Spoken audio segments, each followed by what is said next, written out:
itu sebenarnya identik dengan suatu daerah yang sampai hari ini masih diyakini mitos dan juga hukum adatnya.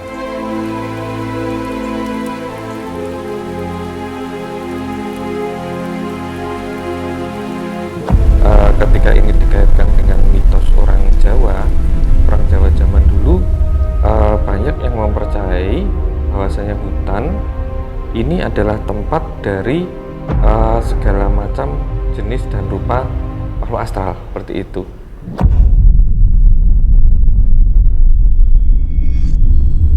Tetapi ada beberapa makna di balik itu, yang ketika kita kemudian menelusuri, kita temukan beberapa kisah ataupun cerita-cerita baru.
Halo Sobat Javanika, dimanapun kalian berada.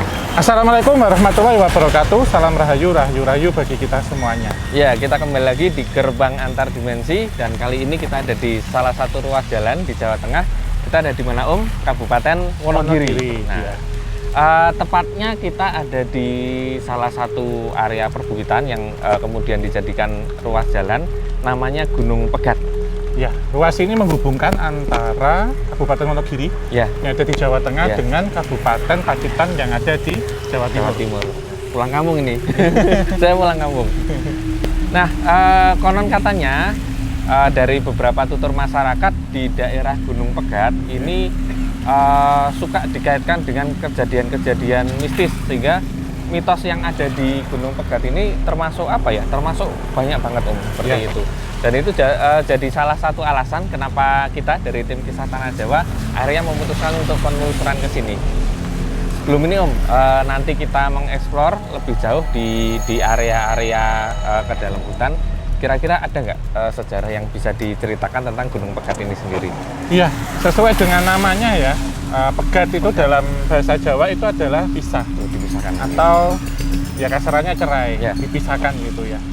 Menilik tentang kisahnya pada masa lampau ya, dan sedikit sejarahnya, bahwasanya tempat ini dulu itu memang satu bukit, satu kesatuan bukit.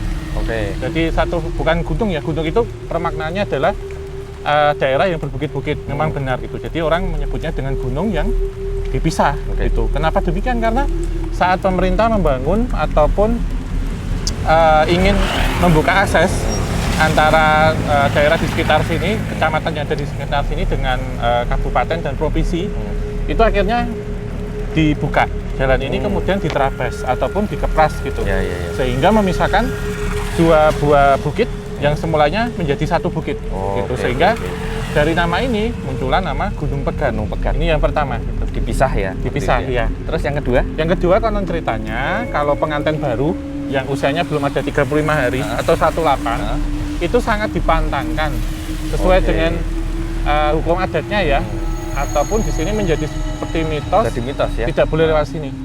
Karena pada masa lampau ada seorang sesepuh yang ada di sini, itu merasa patah hati dan sakit hati. Wih. Karena ditinggal oleh pasangannya dan bahkan sampai meninggal itu sendiri. Dan beliau berucap, siapapun nanti yang melintasi daerah ini, kalau itu yang sedang kebahagiaannya sedang ada kebahagiaan habis menikah, nggak akan langgeng, akan pisah, akan pegatan gitu. Iya. Berarti nama pegat itu sendiri juga diartikan, nanti kalau ada pasangan kesini nanti pegat, nanti pisah cerai kayak gitu. Iya, terpisah. Kemudian yang ketiga ini ada beberapa cerita-cerita ya. Karena tempat ini kan kalau malam minim penerangan mesti. Iya.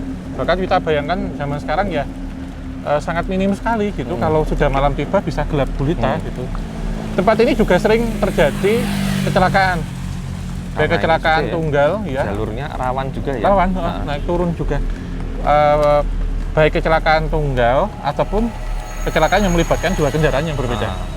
Kemudian juga tempat ini sering menjadi destinasi untuk pembuangan jenazah dari tindakan-tindakan kriminal. Dan juga yang mengakhiri hidup. Oke. Jadi gimana ya Sobat Sawanka semuanya, mungkin kita nanti akan menelusuri beberapa titik ya Om, di sekitar sini, bisa masuk ke dalam hutan, kita lihat kondisinya dulu karena dari yang Om mau paparkan tadi cukup banyak ininya ya, banyak mitosnya. Selain horor, ini nanti agak-agak sad boy Om, karena ada pegat-pegatannya. Mungkin nanti ada kesaksian atau cerita yang bisa disampaikan.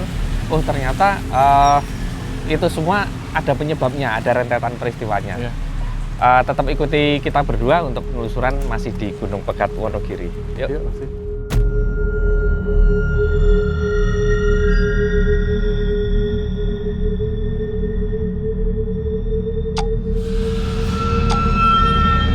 Ya, tentunya ini sudah menjadi satu pilihan kita sudah sejak lama. Kata Gunung Pegat itu sebenarnya identik dengan suatu daerah yang sampai hari ini masih diyakini mitos dan juga hukum adatnya. Dan ada beberapa cerita-cerita ataupun kisah-kisah yang sangat lekat dengan daerah ini. Kata Pegat itu sendiri kan memiliki arti ataupun konotasi yang kurang baik gitu. Jika kemudian kita translate ya di bahasa Jawa ke bahasa Indonesia adalah perceraian ataupun perpisahan.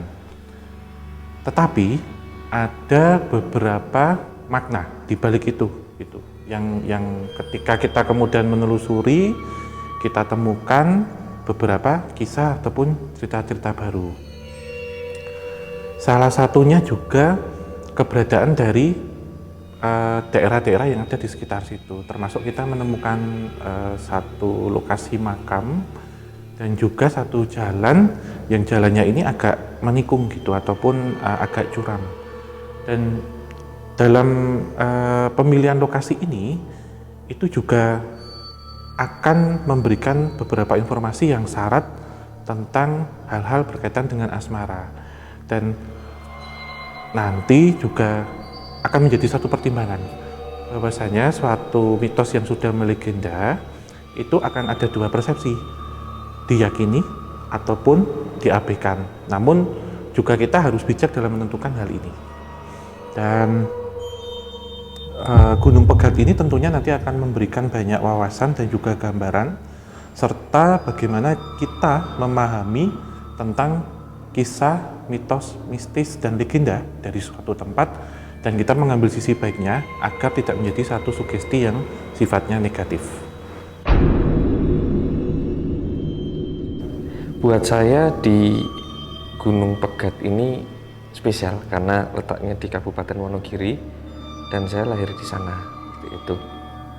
Waktu kecil saya sering dapat cerita dari orang-orang Wonogiri itu dari kata wono dan giri. Wono itu hutan, giri itu gunung kalau nggak salah. Sehingga memang sebelum manusia merambah daerah Wonogiri, daerah tersebut memang didominasi oleh gunung dan hutan seperti itu. Sehingga ketika ini dikaitkan dengan mitos orang Jawa zaman dulu, banyak yang mempercayai bahwasanya hutan ini adalah tempat dari segala macam jenis dan rupa makhluk astral seperti itu. Sehingga ketika manusia kemudian merambah atau mungkin kalau istilahnya babat alas, mereka harus siap-siap bersinggungan dengan entitas-entitas yang sudah lebih dulu menempati tempat tersebut, seperti itu. Kemudian mitos yang berkembang di daerah Wonogiri ini sebenarnya tidak jauh berbeda dengan beberapa tempat yang pernah dikunjungi oleh tim kisah Tanah Jawa. Namun sekali lagi, karena lokasi yang dipilih ini adalah hutan, hutan ini kadang sekali dua kali kita kunjungi, kita menemukan beberapa cerita. Nanti kunjungan ketiga, keempat, kelima, kita akan menemukan cerita-cerita yang baru. Nah, itu yang kami harapkan akan ditemukan di Gunung Pegat. Ya, tentunya kalau keterkaitan ya, atau mungkin dihubung-hubungkan dengan penyebab, misal di situ ada kompleks pemakaman yang lokasinya itu tidak jauh dari jalan, itu tentunya tidak bisa demikian, karena pemakaman itu tidak mengganggu, kecuali jika posisinya itu ada di tengah jalan, itu tentunya mengganggu ya. Namun ini sebenarnya dikaitkan gitu, dikaitkan dari beberapa cerita ataupun mitos yang berkembang jika makam itu menjadi penyebab ataupun sering nampaknya entitas-entitas astral yang kadang terlihat, bahkan ada yang ditumpangi kemudian hilang di makam itu. Namun jika dikaitkan anggapan atau point of view dari saya mewakili tim kisah Tanah Jawa itu kurang tepat ataupun tidak ada. Ada terlintas di pikiran semacam gambaran-gambaran visual tentang satu sosok yang saya berharap nanti sosok ini akan terakses oleh saya ataupun Om Hao, sehingga kita bisa memvisualkan sosok tersebut, kemudian kita juga bisa menceritakan, karena visual yang ada di kepala saya ini sudah hampir jelas, hampir HD kayak gitu gambarnya. Tapi apakah itu nanti akan kita temukan beneran di sana atau tidak? Ya ini nanti akan dibuktikan, akan dijelaskan di tayangan ini.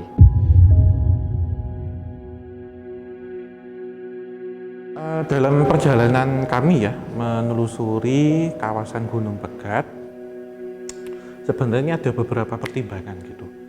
Tentunya selama ini jika kita bertemu dengan entitas astral itu ibarat kata satu hal yang biasa gitu ya, kita tidak meremehkan itu, bukan, tetapi sebenarnya visi dan misi kami kemudian kita memutuskan untuk penelusuran di Gunung Pegat ini ada beberapa landasan ataupun hal-hal yang memberikan motivasi bagi kami, yaitu mencari mitos yang sudah melegenda ini seperti apa sejatinya gitu. Iya, jadi kita masih produksi di musim hujan, kemudian saya tidak berani membawa sketchbook ke hutan karena takut basah, karena ada gambar-gambar yang lain juga, ditambah medan yang kita lalui ini tidak banyak opsi seperti itu, jadi kita harus menempuh medan yang kita temukan seperti apa ya kita tempuh medan itu. Tetapi mungkin apa yang dirasakan Om Hao itu ikut saya rasakan. Tarikan dalam tanda kutip energi-energi yang ada di situ seakan memaksa kita untuk terus masuk ke dalam, entah kita akan dituntun sampai ke mana, seperti itu. Dari beberapa cerita dan penggambaran yang kita temukan di hutan tersebut di Gunung Pegat, ada satu sosok yang dari awal memang sudah terlintas di pikiran saya, dan ini akhirnya benar-benar kita temukan dan dikonfirmasi sama Om Hao seperti itu. Ini saya akan lihatkan gambarnya.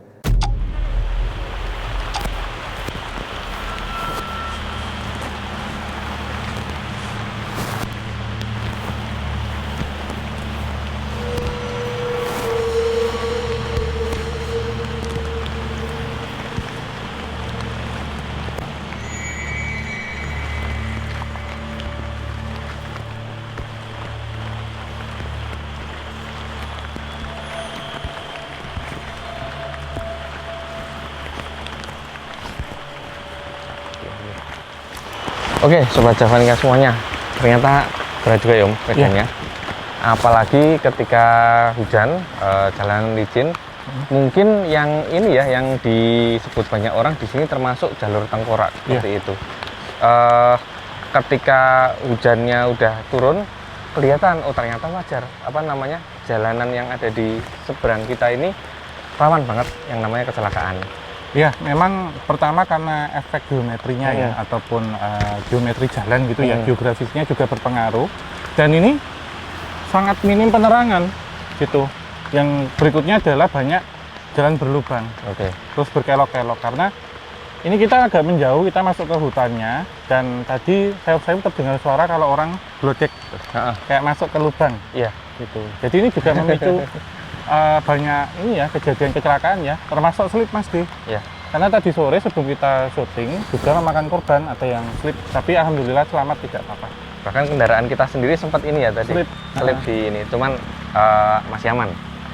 Ya ini mungkin menjadi pertanyaan ya, kenapa namanya kok Gunung Pegat? Gunung Pegat. Ya memang bisa dijelaskan ada ini ya pemisahan bukit waktu itu sehingga bukit yang semula bersatu itu terpisah atau pegatan atau dijauhkan, dipisahkan.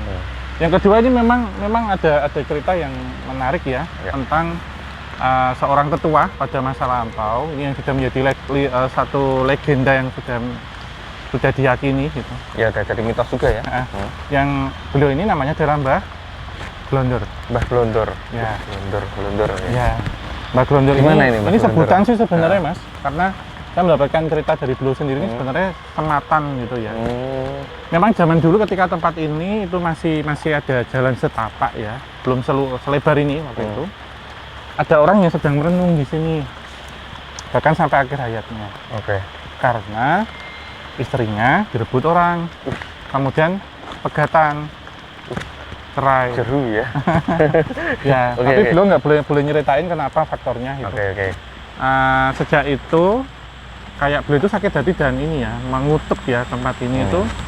Yang sapa saya lewat kene pas lagi katresnan, opo nandang kasenengan gitu. Misalkan ini dimaksudkan adalah siapa yang nanti lewat sini sedang berbunga-bunga bahagia karena nikahnya gitu ya.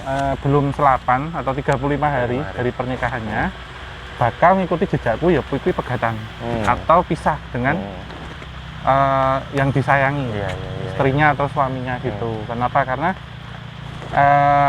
beliau ini nggak mau lihat waktu itu ya, karena marah ya, nggak mau lihat orang bahagia karena pernikahannya. Nah, sejak kejadian itu kemudian tempat ini terkenal, mitos ini menjadi sangat melegenda.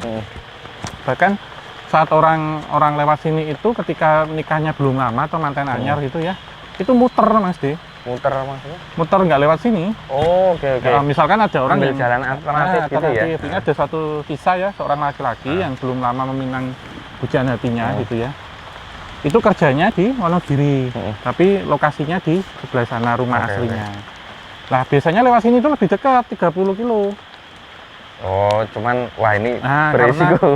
Karena sudah diwanti-wanti sama rumah tangga ini. Diwanti-wanti sama orang tuanya sebelum selapan udah lewat sini, jangan lewat sini. Akhirnya muter yang jaraknya bakal 70 kilo. Gitu. Kemudian memang ada beberapa yang nggak tahu lewat sini ataupun yang apa sengaja nggak apa-apa gitu. Ya karena ini sugesti dan yang mitos yang melegenda. Memang berakhir dengan perceraian Mas Ki. Memang ada kejadian. Ada kejadian. Nah, ada juga yang pakai solusi nih lewat sini.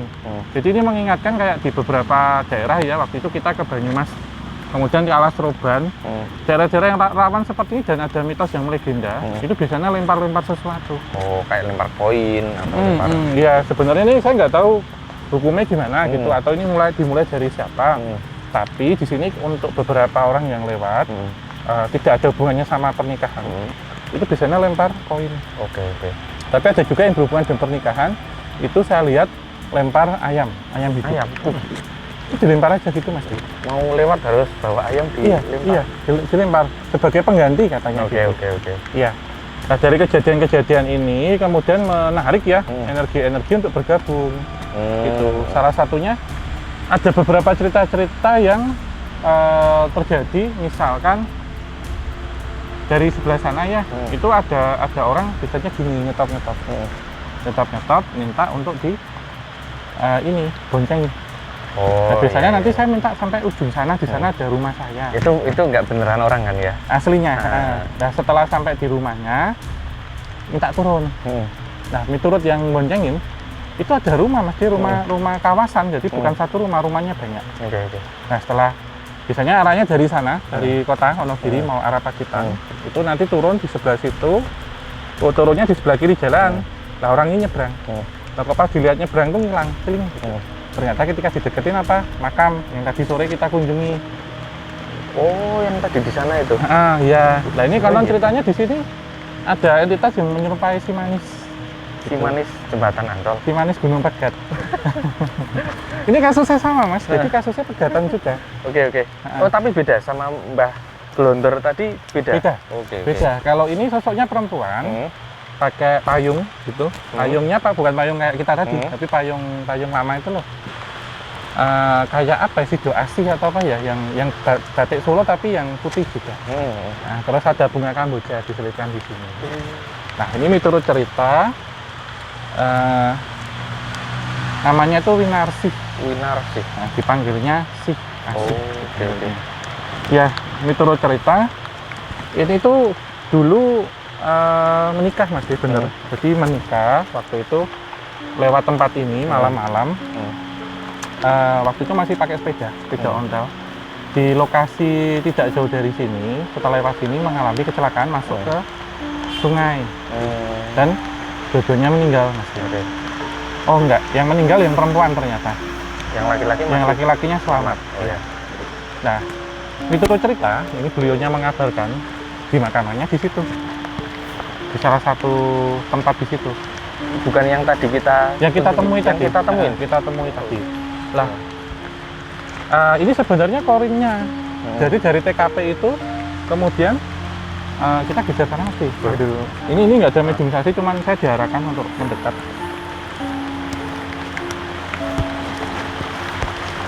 Di sebelah sini, Mas. Iya. Itu memang setiap malam selalu mengadang. Siapapun yang lewat, bahkan sampai hari ini, itu menganggap suaminya. Oh. Saya jadi ingat ini Om, kayak mitos yang ada di Jawa Timur di jembatan Sadikem. Iya, iya. Hampir kayak gitu juga. Hampir ya. Ini kan Oh, kalau oke, itu kan si manis jembatan Sadikem. Iya. Kalau ini si manis Gunung Pegat. Manis semua Ya, ya. ya Mbak Winarsih. Iya, iya, iya. Dan suatu ketika dia menganggap, misalkan maaf ya, ini nggak terlalu ini. Misalkan ada laki-laki dengan tubuh tegap, berkulit sawo mateng gitu ya, Oh. itu dianggapnya suaminya karena identik dengan penampilan seperti itu. Nah, ini ada satu cerita waktu itu orang yang sedang pulang bekerja lewat sini naik motor. Cuman motornya itu bukan motor bebek ya. Motor laki-laki itu. Iya, iya. Mas Di lihat kan? Nanti kalau Mas Di mau nambahi, Oh, iya, langsung iya. ini aja. Coba Mas Di, motor laki-lakinya gimana? Motor laki-laki zaman dulu sih. Merah. Iya, Undang merah itu. undang merah. Kemudian memang itu motor yang berkualitas untuk trek-trek seperti ini. Terus ya biasa pulang kerja sendiri, terus ada perempuan kayak rasa itu kayak perasaan, itu siapa? Memang niatnya itu tulus pengen Nganter. Iya nganter, nggak pengen macam-macam kayak gitu. Terus ketika diberhentiin, ada obrolannya dulu, kayak kita ngobrol sama orang kayak gitu loh. Iya, Mbak, ngobrol biasa. pada tidak pundi, mau kemana kok sudah malam seperti itu. Terus Mbaknya bilang mau ke sana dan sebagainya. Setelah diantar ke lokasinya tuh, lokasinya emang beneran ada seperti itu. Tapi masnya kayak apa ya, kayak nggak ngeh ini lokasi apa sih kayak gitu. Ini tempatnya daerahnya mana sih? Ya tenang aja kayak gitu. Terus setelah itu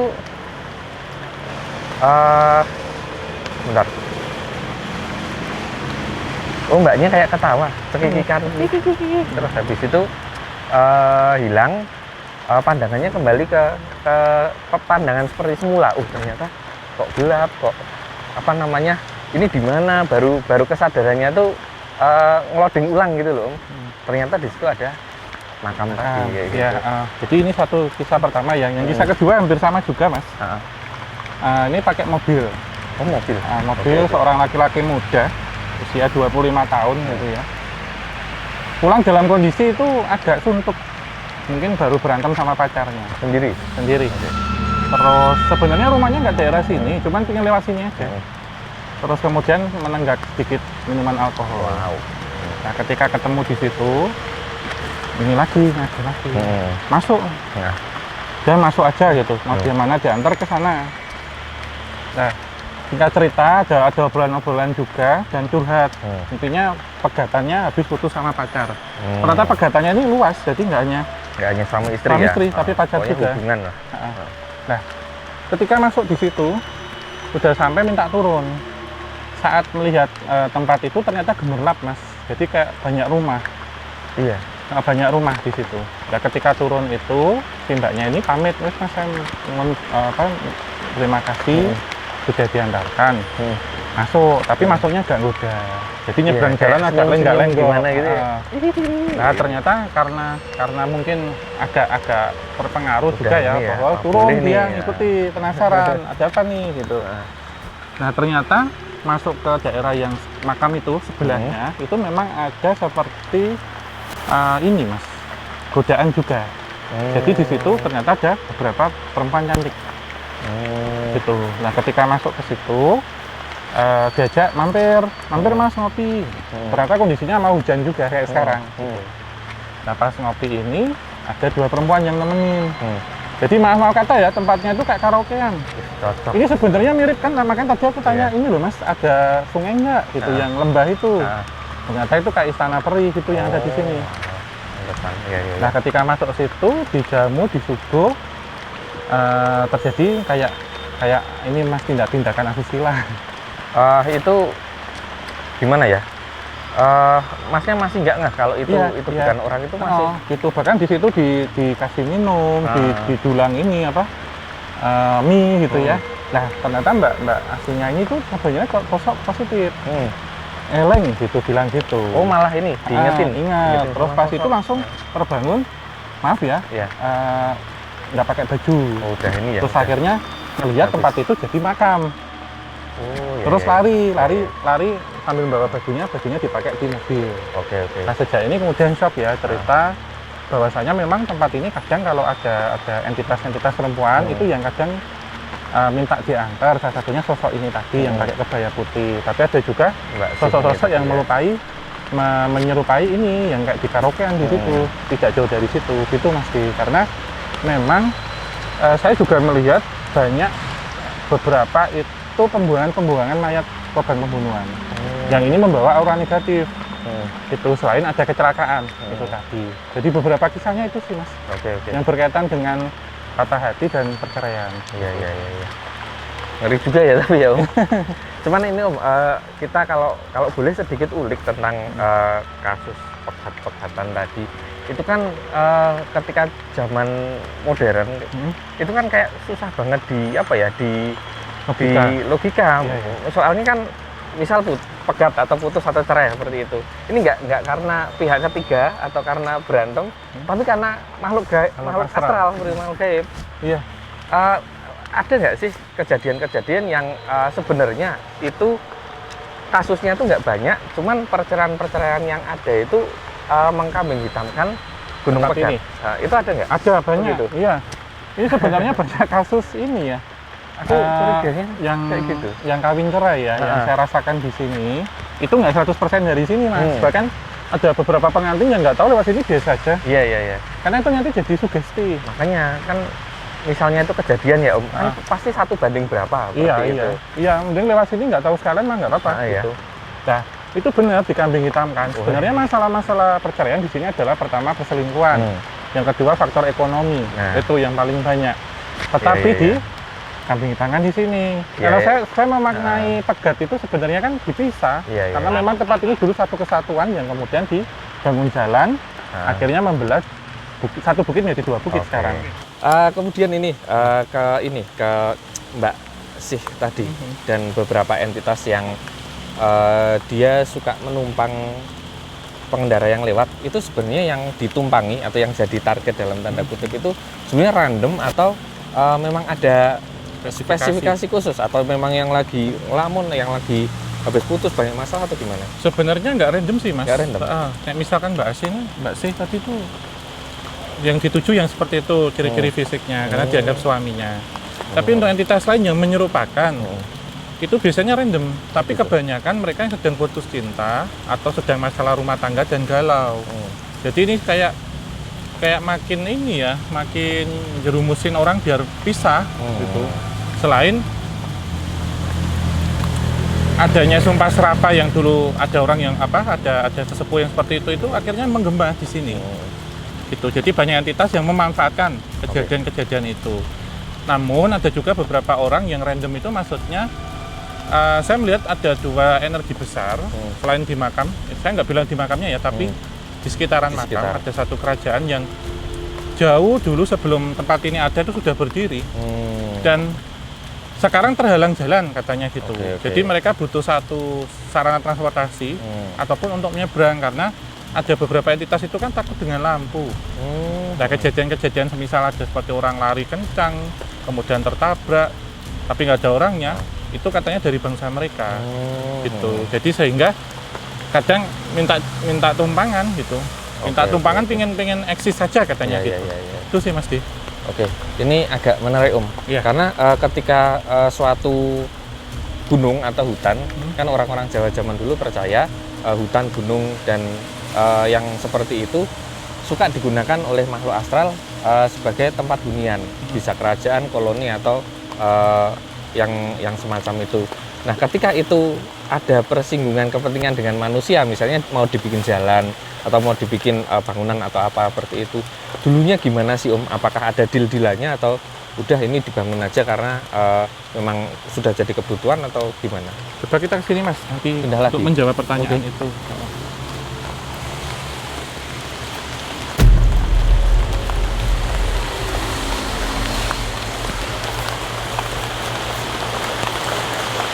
Ini serius di sini Om? Ya.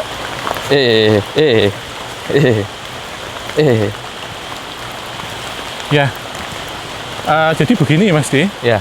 Tentunya tempat-tempat yang semula alamiah ya, entah itu gunung ataupun hutan gitu. Pasti di sini akan bersinggungan dengan penggeseran, perubahan, penggalian atau perusakan alam. Nah, kita ketahui pasti ada entitas yang usianya jauh lebih tua dan tempat ini berlangsungnya harus hayati dan alami. Ya pasti ada penolakan Mas, nggak bisa serta-merta langsung. Nah di sini di satu penolakan ini biasanya nanti ada mediasi antara dua belah pihak. Jadi pihak makhluk astral yang menguasai tempat itu dengan pelaksana dan pembangun dan warga. Nah dalam hal ini biasanya ada kesepakatan bersama dan ada relokasi dan juga kompensasi. Nah relokasinya ini mereka minta mau di mana gitu Mas, mau dipindah ataupun mau dilarung, dilabu gitu ya. Namun kompensasi inilah yang bermacam-macam. Kompensasi ini sering kita dengar adalah tumbal. Tumbal itu bukan berarti harus mengorbankan nyawa entah itu hewan ataupun manusia, bukan. Walaupun ada gitu. Tapi tumbal itu berarti ganti rugi. Seperti halnya mau bikin jalan tol ya, maaf ya, ada uang UGR, uang ganti rugi, pembebasan lahan. Nah di sini tergantung kesepakatan dan seberapa detail dan tingkat kesulitannya. Jadi tentunya semakin susah, semakin mahal, semakin tinggi. Jadi di sini cuma hanya ngasih ubur rampe yang sederhana sampai tumbal yang tadi dimaksud, yaitu tumbal nyawa, baik manusia ataupun hewan, gitu Mas Di. Oke Om, bicara entitas tua ya Om, atau entitas-entitas penghuni hutan ini kan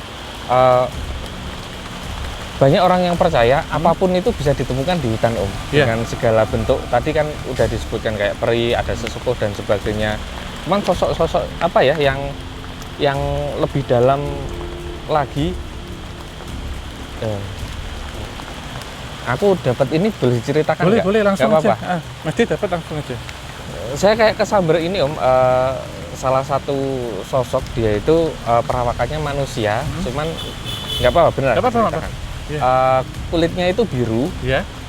Beberapa kali di sini yang paling kuat ininya resonansinya. Tadi di sana sedikit, kemudian makin kesini kok makin kuat seperti itu. Ya sudah, saya ceritakan aja.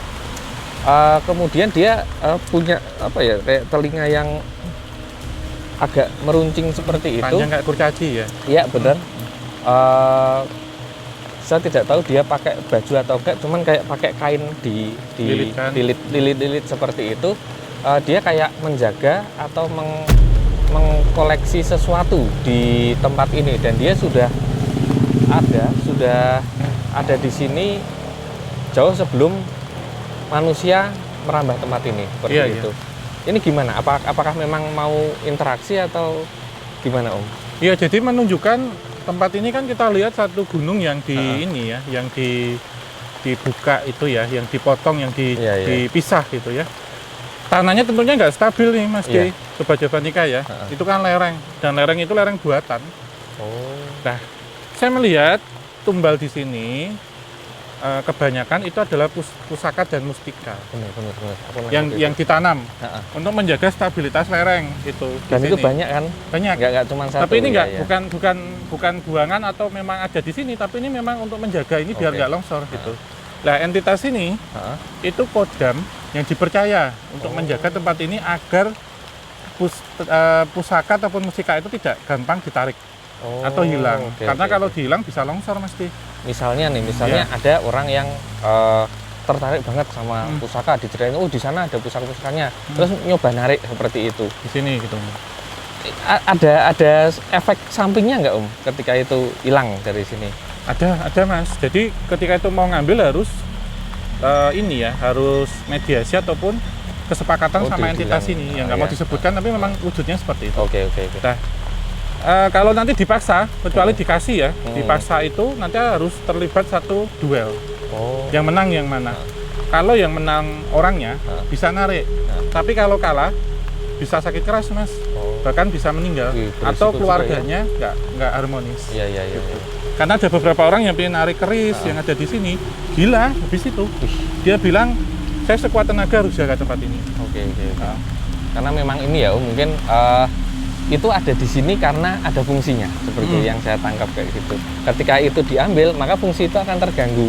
Iya. Nah, ketika itu terganggu, yang rugi nggak hanya entitas astral, tapi juga ada efek manusia. Iya. Ini sebenarnya sosok baik ya. Dan kenapa tadi ngikutin Mas D dan saya itu sebenarnya pengen menyampaikan hal ini, gitu, biar nggak sering terjadi hal-hal yang tidak diinginkan. Yang itu selain kalau saya tanya apakah dia yang buang-buang di sini, tentunya ada juga. Dan kejadiannya di atas sana sama di bawah, Mas D. Tapi ini yang menyebabkan adalah ludah pocong.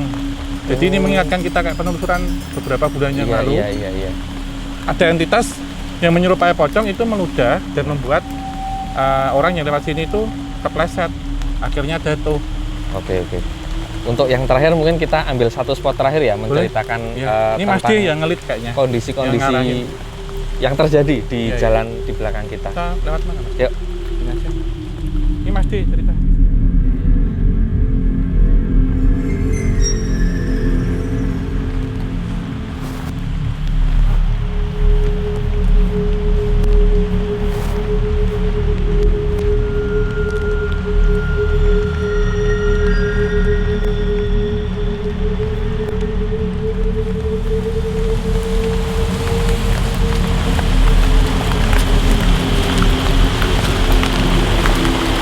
Ya, di belakang kita berdua ada ruas jalan yang konon, Om, sering banget terjadi kecelakaan.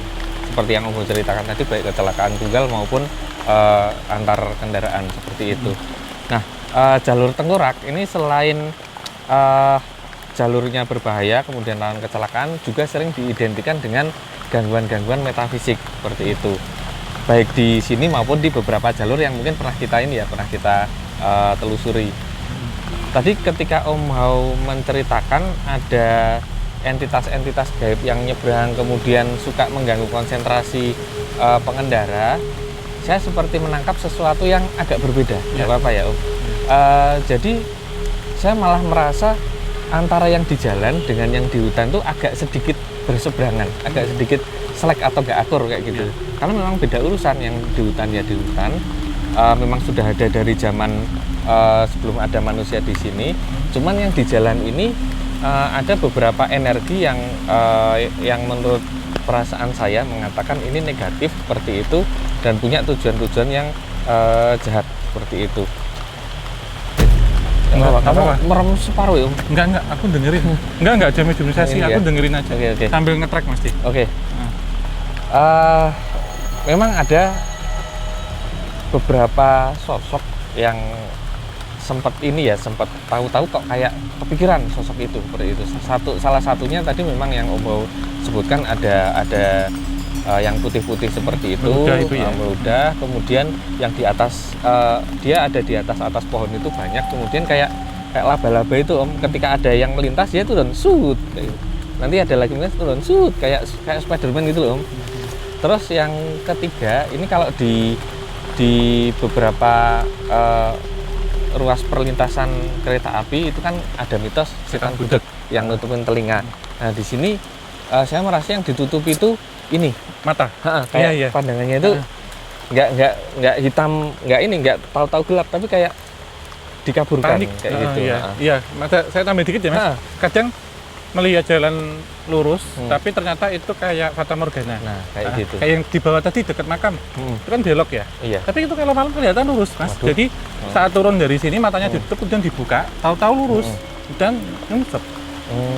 Ternyata ini relate kayak kejadiannya mbaknya tadi, Oh. yang sama suaminya itu dulu masuk situ juga sekitaran situ. Ini juga ya, malah sebenarnya kalau kita bandingin bahaya yang di jalan ya daripada yang entitas-entitas kita. Ya. Jadi kita nama ini sebenarnya mengingatkan ke waktu di Tanjakan Emen ya. Banyak orang mengambing-hitamkan Pak Emen. Oh, iya, Di sini pun orang banyak mengambing-hitamkan pegatan Pegatnya atau itu perceraian. ya, Tapi banyak kejadian di luar itu yang tidak diperhitungkan, tapi justru itu yang berbahaya. Ya itu sih masih.